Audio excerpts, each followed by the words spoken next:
saftiger Schokokuchen mit Quarkklecksen und Himbeeren. Einfach traumhaft lecker. Dazu benötige ich einmal 3 Eier. Dann kommt 120 Gramm Zucker hinzu und ein Päckchen Vanillezucker. Das Ganze wird mit dem Handmixer auf höchster Stufe schaumig geschlagen, so ungefähr 3 Minuten. Nach 3 Minuten gebe ich das Öl, 220 Milliliter, nach und nach hinzu.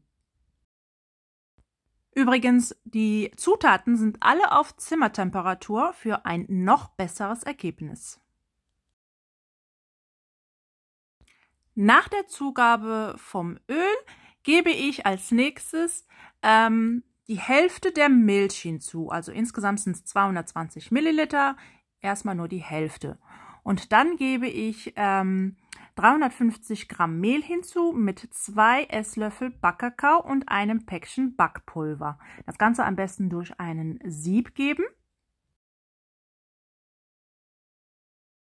So circa 10-15 Sekunden lang umrühren und dann gebe ich die restliche Milch hinzu.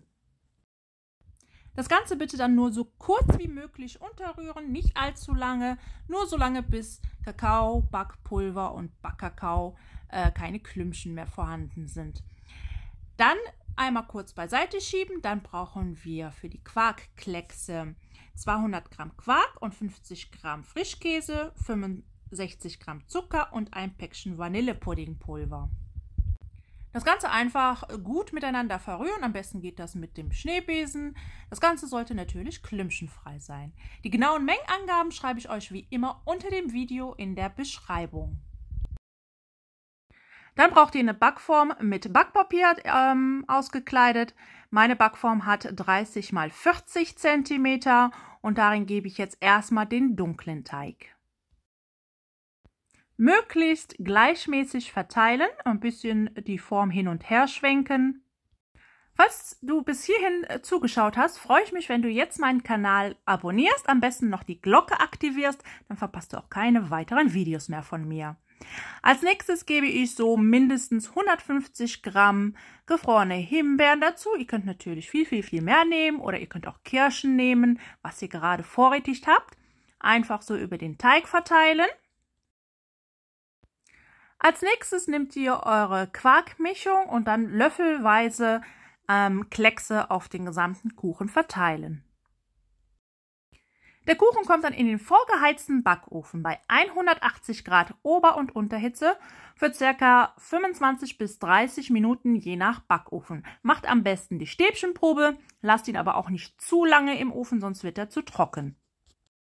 Die genauen Mengenangaben schreibe ich euch wie immer unter dem Video in der Beschreibung. Dazu einfach nach der Überschrift, nach dem Titel auf dieses kleine Mehr klicken, dann klappt ein Fenster auf und da sind die genauen Mengenangaben drin. Schaut euch doch dieses super Farbenspiel an, das sieht doch richtig appetitlich aus. Ich wünsche euch jetzt erstmal viel Spaß beim Nachbacken. Und übrigens habe ich noch einen super leckeren Vanillekuchen gebacken, ebenfalls mit einer leckeren Creme. Verlinke ich euch ebenfalls unter dem Video in der Beschreibung. Hinterlasst mir doch gerne einen Daumen nach oben. Viel Spaß bis zum nächsten Video.